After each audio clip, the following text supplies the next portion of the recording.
अस्सलाम वालेकुम जी, उवैस जाफरी ऑफिशियल में मैं आपको कहता हूँ खुशामदेद। कराची में सियासी ड्रामाई तब्दीलियों का सिलसिला जारी है। साबिक सदर आसिफ अली जरदारी का क्या कुछ करना है और एक जरदारी सब पे भारी क्या सियासत में भी, बिलखुसूस कराची की सियासत में भी क्या आसिफ अली जरदारी का किरदार है, अहम है या नहीं, और जो हो रहा है वो उसका रिएक्शन किस तरह से खालिद मकबूल सिद्दीकी साहब हल्का बंदियों के हवाले से लेके आ रहे हैं। ये अंदर की कुछ खबरें हैं। इरफान साहब मेरे साथ मौजूद है। इरफान साहब, इस्लामाबाद की सियासत में काफ़ी ज़बरदस्त इनकी गिरफ्त है, क्योंकि ये इस्लामाबाद के सहाफ़ती हल्कों में एक बड़ा नाम है।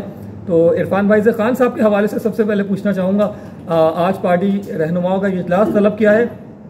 इतनी सख्त इंस्ट्रक्शंस हैं कि जो पाकिस्तान से बाहर है, PTI का तर्जुमान या जो पार्टी तर्जुमान कहलाते हैं, या जो लाहौर शहर से बाहर हैं, वो भी वीडियो लिंक के जरिए से इजलास में शिरकत करे। इतना लाजमी इजलास होने जा रहा है, क्यों होने जा रहा है, ये इरफान भाई आपको बताएंगे। इरफान भाई अस्सलाम वालेकुम तमाम देखने वालों को। अच्छा, इस इजलास का खान साहब का परेशान होना बजा भी है। उसकी वजह यह है कि ऑडियो का सिलसिला कहां से स्टार्ट हुआ था, हमें थोड़ा बैकग्राउंड में जाना पड़ेगा। सितंबर के अंदर आपको याद होगा सबसे पहले ऑडियो लीक हुई थी वज़ीर आज़म शहबाज शरीफ साहब की, जो कि इसलिए इस नीयत से लीक की गई थी कि शहबाज शरीफ की नेक नामी जो है, जो भी वो नेक नाम है या नहीं है, ये एक अलहदा बहस है। बहरहाल वज़ीर आज़म रहते हुए उनको डैमेज हो, उनको नुकसान हो, उनकी पार्टी को नुकसान हो, और जो नई नई हुकूमत आई थी इत्तेहादी हुकूमत, उससे नुकसान हो। लेकिन वो शहबाज शरीफ की नेक नामी में बदल गई थी वीडियो, क्योंकि शहबाज शरीफ उसमें अपने प्रिंसिपल सेक्रेटरी से बात कर रहे हैं और कह रहे हैं कि ये गैर कानूनी है मशीनरी मंगवाना। अगर हुकूमत या पॉलिसी हमारी रिवाइज नहीं हुई, पाबंदी है, तो हम नहीं मंगवा सकते। वो उनके हक में चली गई थी। अब हुआ ये है कि नाजरीन को ये भी खबर दे दें कि वो जो मुबैना ऑडियो लीक हुई थी शहबाज शरीफ साहब की, उसे ऑडियो लीक करने वाला जो है वो भी गिरफ्तार हो चुका है। किसने लीक की, किसके कहने पे लीक की, इस हवाले से भी खबर आ गई। और ये खबर मेरी नहीं है, द न्यूज़ और जंग ग्रुप का एक बड़ा नाम है एजाज सैयद, वो अपना व्लॉग भी करते हैं, टीवी पे भी बताते हैं ऐसी खबरें। उन्होंने 2 रोज कबल बहुत बड़ी खबर दी थी। उन्होंने कहा था जो इंक्वायरी कमेटी बनाई गई थी उसमें IB और ISI के लोग भी शामिल थे, और उस कमेटी का काम ये था कि वो ये पता करके बताएं कि ऑडियो कैसे वजीर PM हाउस कैसे सेव नहीं है।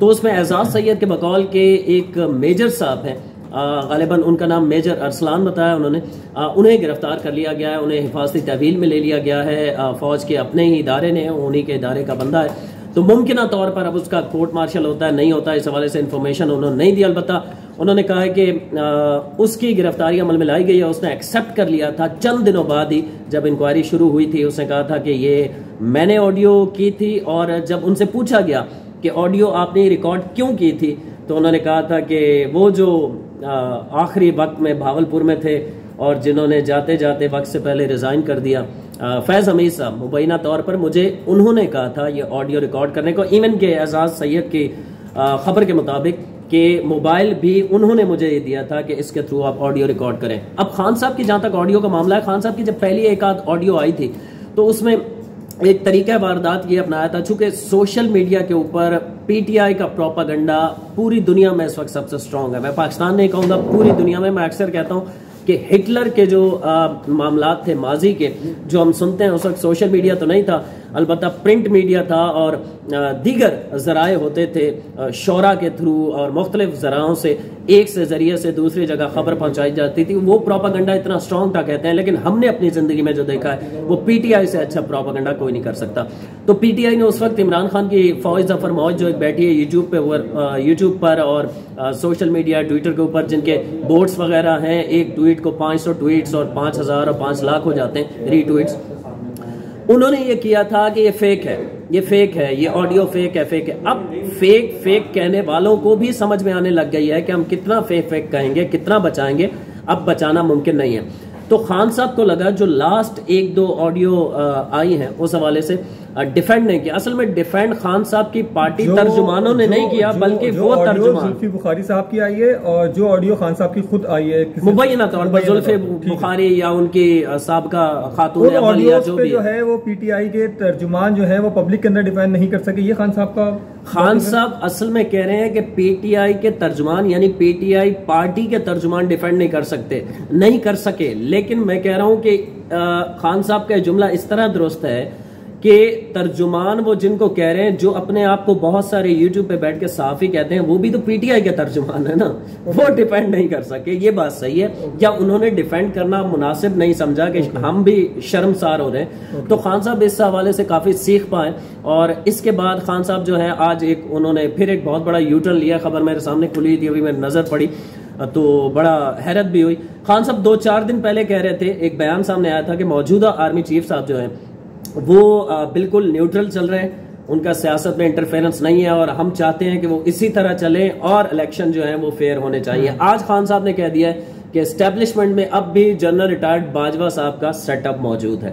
तो खान साहब खुद कहां खड़े हैं ये उन्हें खुद समझ में नहीं आ रही। बड़े इदारे की खबर इस वक्त आप देख रहे हैं। हाँ, ये मैं बहुत बड़े इदारे की जिम्मेदार इदारा है जिसकी ये वेबसाइट खोल के देख रहा था। तो खान साहब खुद कंफ्यूज हैं, उन्हें समझ नहीं आ रही वो क्या करें। असल में वो बंद गली में जा चुके हैं। और मैं सहाफत का तालिब इल्म होने के नाते मुझे ये लगता है कि अब कोई चमत्कार, जैसे कहते हैं ना हिंदी फिल्मों में, कोई चमत्कार है जो खान साहब को सियासत से आउट होने से बचा सकता है इलेक्शन से पहले। बल्कि मेरे जहन में कुछ चल रहा था। किस चमत्कार की बात कर रहे हैं? जो उनके घर में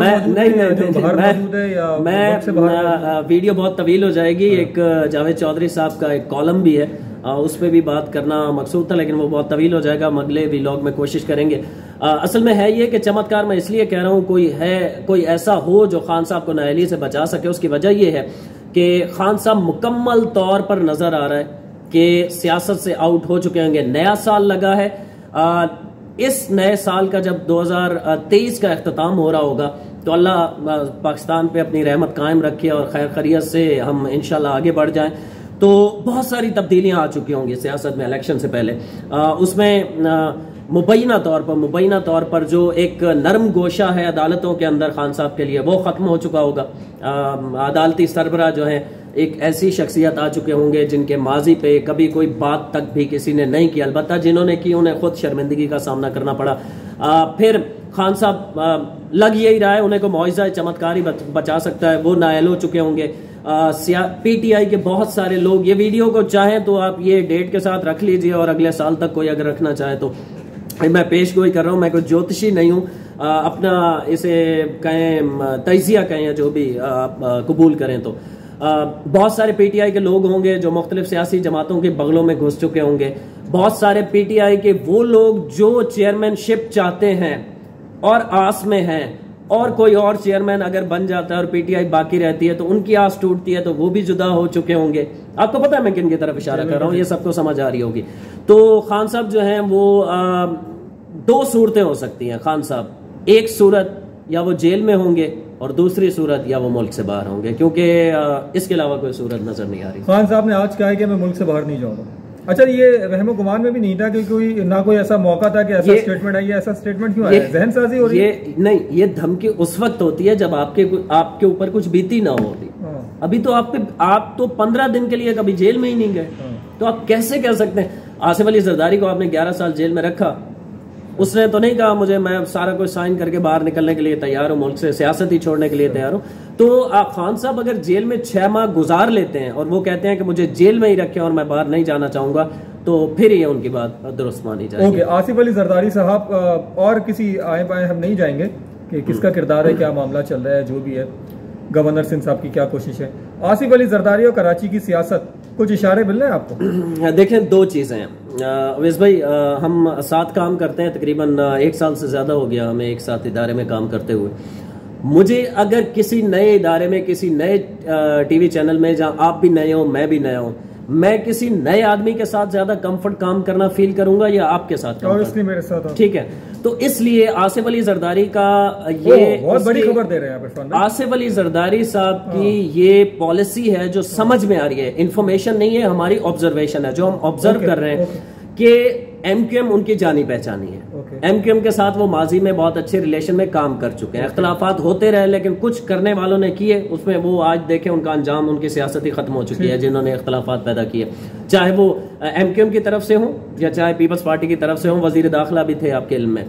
तो एमक्यूएम के साथ दोनों का मफाद है, पीपल्स पार्टी का मफाद है और एक दूसरे को समझते हैं, एक दूसरे की नफ्सियात को समझते हैं, इनके कारकुन एक दूसरे को समझते हैं, ये साथ चल सकते हैं। पीटीआई का आपको याद होगा जब अदम एतमाद कामयाब हो गए, उसके बाद आसिफ अली जरदारी ने जियो न्यूज पे एक इंटरव्यू दिया था और उस इंटरव्यू में हामिद मीर के इंटरव्यू में हामिद मीर साहब ने सवाल किया था, सीनियर जर्नलिस्ट है, उन्होंने कहा था कि आपको जो कैदो बंद की सोबतें इस उम्र में बर्दाश्त करना पड़ी हैं पीटीआई की हुकूमत के अंदर, इमरान खान की हुकूमत के अंदर, क्या आप ये भूल जाएंगे? तो आसिफ अली जरदारी ने कहा था ये मैं सब भूल जाऊंगा, मैं अपने ऊपर की हुई बातें कभी उन्हें पर्सनल दुश्मनी नहीं बनाया करता, लेकिन एक चीज नहीं भूलूंगा उनसे। हामिद मीर को उन्होंने कहा था, तो हामिद मीर साहब ने कहा था कि वो क्या चीज आप नहीं भूलेंगे?